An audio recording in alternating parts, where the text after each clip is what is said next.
the clunking. Yeah. So it's a little dark in here right now, and that's because obviously there's no lights turned on, but it's also because Al's running low on power, and he was gonna fire up the water wheel to charge his batteries, but he went to spin it, and it looked like it was free of ice from the outside, but he heard this clunk, clunk, clunk as the wheel was spinning. Oh, I hear that, yeah. Yeah, there's a big chunk of ice in there. There's water that gets inside the spool, and there's a block of ice that's inside the spool right now. We're gonna have to resort to firing up the generator so that we have good lighting during the filming of this video. Okay. Here. You gotta fire up Rhonda. Yeah, you remember me. Yeah.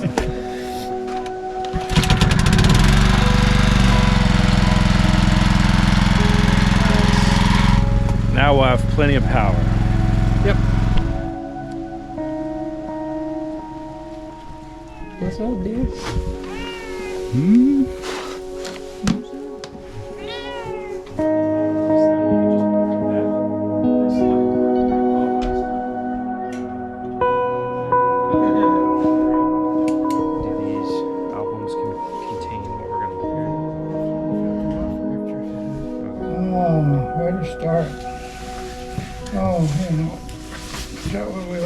In this book, I guess. Okay. That makes sense. So kind of what we were planning on doing in telling his story was working in 10-year increments. We're probably not going to follow that exactly. There might be some times where we go a little bit longer, a little bit shorter. But up, down, and sideways. Yeah. Back to the first 10 years. Okay. We were over at some friends of my folks for dinner, I guess, visiting. And I'm not sure how old I was. I must have been pretty young because I was crawling. I guess I finished eating and I was crawling around on the floor while the other 4 adults were still sitting at the table eating and talking. I was crawling around the floor investigating, looking for treasures and stuff. And I found a hairpin in the rug, or a bobby pin. I'm not sure if they even make them anymore. It looked like this.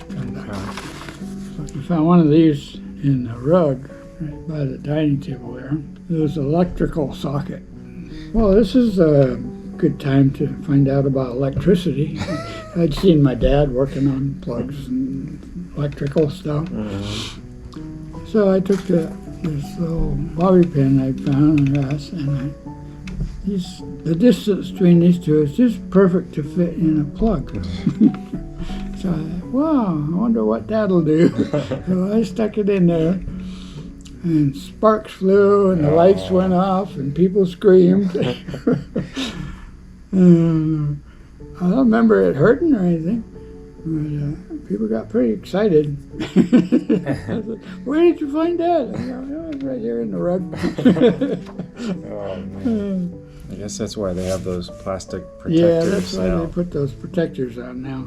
But not back then. Nope. That's one of my first memories. That. Really? Yeah. Oh, yeah. That kicked the memory that got into my brain going. Yeah. So part 1 was pretty much years 0 through 10, and now we're picking back up. This is, starting about 1950 now. So Mom and Dad had just moved you guys back here. Yeah, we just moved back to New Hampshire from Massachusetts. Right. My dad had this house built in West Rye. Yeah, and last time you mentioned the importance of this 2-car garage. Oh, yeah. That came in real nice, handy when I got to be 15 or 16 and got into cars. It was a big garage, and it had a wood stove in it. So I had heat. Plus he had an old Army generator. I forget how many thousand watts it was, but it would run the whole house. It was like they used it in the Army base or something. So you guys... You would run the electric stove and everything. So you had that as a backup power source just for storms and stuff like that? They used to lose power quite a bit back there.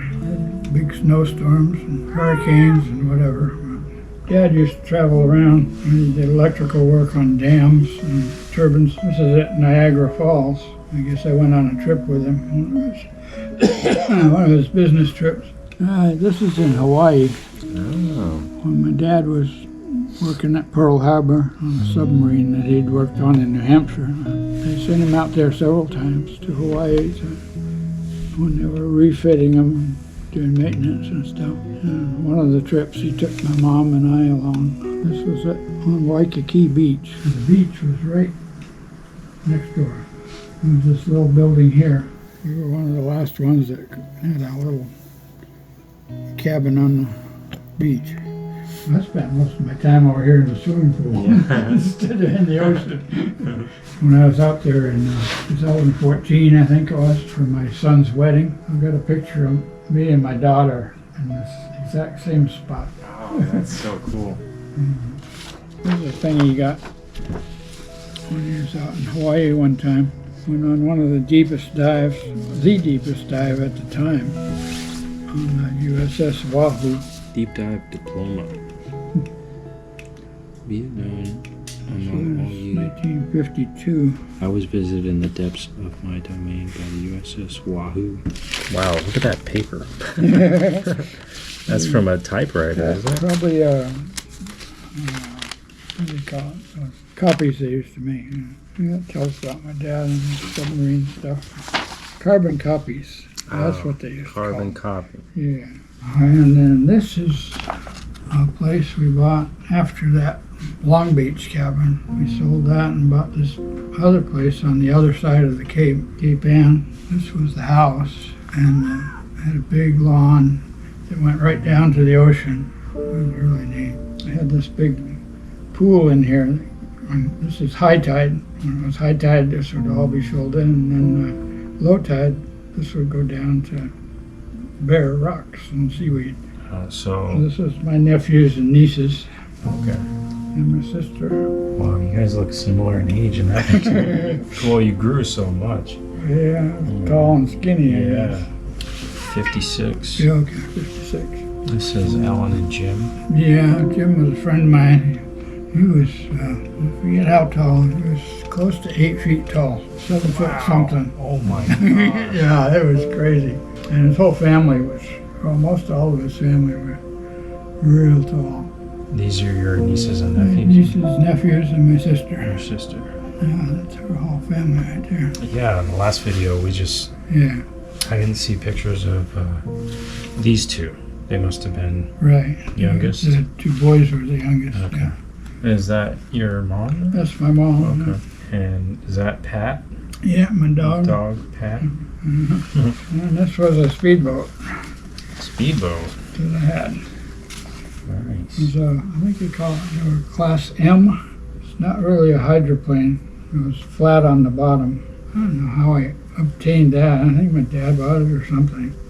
But it was unfinished. It didn't even have a deck on it, I don't think. The hull, the bottom part, and the frame. Little 7-horse Mercury outboard on the back. And that thing would fly. It was scary. If it was anything but calm water. Yeah. We took it out on the ocean one morning when it was still real calm.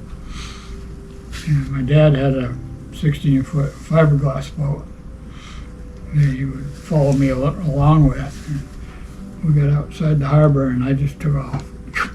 And he couldn't even come close to keeping up with me. I went up the coast a little bit and into another little cove and sat there for a while. He finally come putting along. His boat was pretty fast, actually. He said, "Wow." For 7 horsepower, that thing would fly. And I think I ended up trading that boat for my first Harley. It's like straight across? I think so. It was an old army bike, old flathead. I think it was 1942 or something. Still had the army green on it. And it was old and pretty beat up. I didn't ride it very much. And I don't think I have any pictures of it. I've probably got a picture of one upstairs, actually. I should get that. It was similar to that. Oh, cool. 1942 WLA. So you traded your boat for that, your Little speedboat? racing boat for Yeah. one of these, yeah. It didn't have the boxes on the front, and it didn't look that nice. Kind of a rat bike. I wish I had kept it. Yeah. Because I'd never ridden a motorcycle before. So I tried riding it down through the field in the backyard. One of the first times I tried to ride it, and ended up going uphill alongside a barbed wire fence. And it tipped over, and my leg got between the barbed wire and the bike. You know, I think I still have scars in there. My folks weren't home at the time, so they never found out about them. My mom was kind of, when she found out I had a motorcycle, she wasn't really enthusiastic about that. From our place here, we walked down to the water and over 100 feet, 200 feet, and there's this harbor.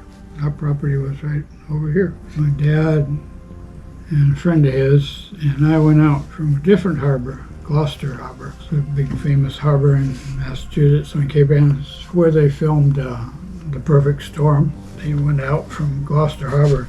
It's a huge harbor.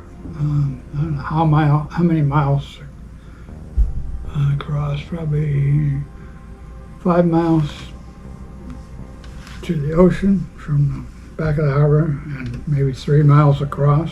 He used to keep his boat down at the inland end of the harbor and go out fishing. So we went out one day, the three of us, and got outside the harbor half a mile or so and started fishing, and I got seasick, which I did pretty often. It was normal. I felt really bad. And so they quit fishing and we started back in. And we got about to the entrance to the harbor, and these huge black clouds come up from the south, which hadn't been planned. The weather forecasts weren't that great then anyway, but it was completely unexpected. Anyway, it looked really nasty. And I said, Dad, I think you better go a little faster. And we made it about halfway across the harbor when it hit, and it was bad. There were waves 15 feet high or so coming across the harbor. We were in the dip, and we'd go up on one and sideways down the other once in a while. But he kept it mostly in the bottom between the waves. They made me get under the little deck under there, and I was bouncing around hitting my head. And I said, "No, that ain't gonna work." I got out, and I guess they tied me down with a rope or something. I don't remember. And the rain, of course, was coming down so hard you couldn't see anything. Anyway, we made it to the last half across the harbor, and there's this huge wharf with pilings. And somehow, the pilings weren't that far apart. Somehow my dad maneuvered the boat, got in under that dock between the pilings, where it was calm, relatively calm. And we just sat under there and waited the storm out. And it lasted a while. It was probably maybe an hour altogether. It got calm enough, so we putted out and headed into where he kept his boat. The Coast Guard, my mom, were all on the dock there.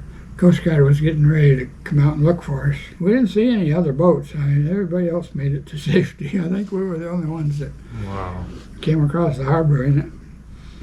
And the Coast Guard was about to come out and search for us. And they all jumped up and down and yelled. We looked like drowned rats, of course. There was that much water in the boat. Oh my God. That was one of my lives. Yeah. It was probably the first one. Jeez. I'll never forget that. That was a horrible storm. Oh, I would have been terrified. Yeah, Terrified I was. to death. I'm Oh, sure. gosh. But my dad was calm, and his friend was calm, and they did what they had to do. Yeah. And that's what it takes in a situation like that. Yeah. Oh my Got a gosh. lot of respect for him. Mm-hmm. Okay, back to New Hampshire. That's my yearbook from high school. Portsmouth High School. Yeah.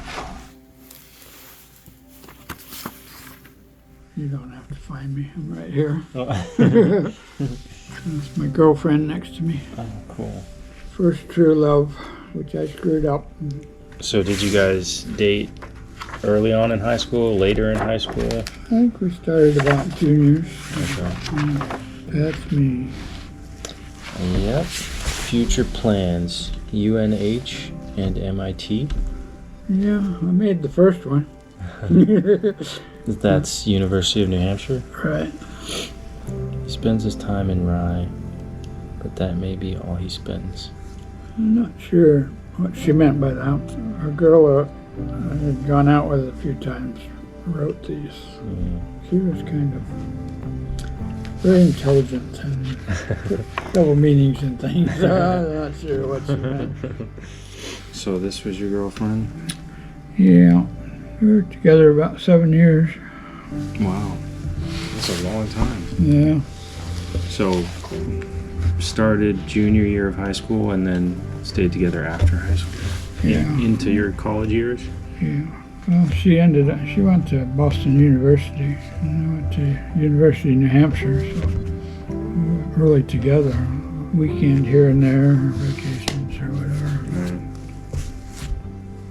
I think she wanted to get somewhere different to see if I could put up with that, or if it was good enough to. Yeah, but I got into partying after that and messed it up. This must have been rehearsal or something. I'm not sure I even made it to graduation. To the actual ceremony. Yeah, I can't remember. The day before, I went out with a couple of friends back when we were building cars. And this good friend of mine had a beautiful 54 Ford coupe that he had built and had a nice paint job and just really pretty. And we went somewhere with another guy and we bought a case of beer. We were going to celebrate graduating and stuff. And we were had the case of beer in the back seat and we were headed back wherever we were going to go. And there's a traffic light and we were going to turn left. And I guess the light turned green for going straight. But back then, I'm not sure if I don't think they had green arrows or something for a left turn. You just had to watch out. Anyway, it turned green and we went to turn left. And there's Cadillac broadside of us at about 55 miles an hour, probably. Oh, gosh. And spun the little Ford around a couple times. And I was sitting in the middle. There was like a bench seat. And this guy on the right, he was pretty big, hefty. And then the driver, he was about my size. And so I banged back and forth, I guess. And we came to a rest finally. Didn't roll over or anything. I was laying down with my head in the driver's seat. And the driver wasn't there. We were all pretty groggy at that time. My glasses were on the dashboard. I talked to the other guy, "Where's Rex?" And I called out, "Rex, where are you? You all right?" And I looked out the door and he was on the ground sitting by the lamppost. And he was okay. Wow. And nobody went to the hospital or anything. But I think I had 2 black eyes, and I probably had a concussion, but in those days we didn't pay attention to stuff like that. So I was pretty woozy. I forget how I got home. I think I went to my girlfriend's first, and somehow got a ride home. My parents didn't really realize what had happened. I told them kind of, but and my dad drove by a few days later to look at the car in the wrecking yard. He said, "Oh my God. Yeah. How did you live through that?" Because it was bent like in the middle. Wow. It hit us right in the passenger door. That's unbelievable that you guys made it through that without some serious injury. Yeah. So I'm not sure if I even made it to graduation. I guess I did. I can't remember. Everything's a little fuzzy after that for a few days. So that was my second life. 2 down. The only pictures I got of my first car are on the computer. First car was a 33 Ford Coupe, and I built pretty much from scratch. So when I was about 16. Okay. So when you say built, that could mean a lot of different things to a lot of different people. So what does build mean? It came with the body and the rear end. Okay. And I think the transmission might have been in it, but that was it. It had been channeled and the frame had been Z'd, but there was no front end. The engine just came in boxes. You opened the trunk lid and there was used to be a seat in there you could sit in. Rumble seat. I guess they call it. Every Sunday I would go to the junkyard and spend hours looking for parts. My dad he had a friend and owned a gas station garage that was going to build a race car out of it. And he sold it to my dad for $125. I kept track of everything that I spent on it. And I think I put $425 in it. I'd come home from school in the middle of winter. I'd go out and work on it until my mom called me in for dinner. I'd come in and eat, go back out with jump lights and work some more. So were you just learning by trying, just like trial and error? I read a lot of hot rod magazines. There was no internet then, but they had shop manuals and lots of good information in magazines and stuff about how to do things. I learned a lot. Built the engine from scratch. It was all there in boxes. Bought new rings and honed the cylinders and ported and polished, and just all from reading. All my allowance, whatever it wasn't a big allowance, but I never spent anything except on car parts. And then I had a 49 Ford convertible that was kind of a junker that I just used for running around getting parts and stuff. And then after that, I think this was my third car. This was a 52 Ford. And then, this was cars that my dad had. He bought it, but he let me drive it and use it whenever I wanted. I drove it most of the time, I guess. Whoa, that's a cool hood. That's the MGA, I think it was. That's a cool picture. Talked him into putting a supercharger in it. Then he bought an Austin Healey that I drove quite a bit. So you're 19 here? That would be 19, yeah. And the next cars will be in part 3. I got a lot more pictures in the 60s. Okay. Those were big years. College and all that stuff comes up in the 60s. And I haven't really been through this to see if there's anything interesting, but there's a lot of crap in there. Most of it.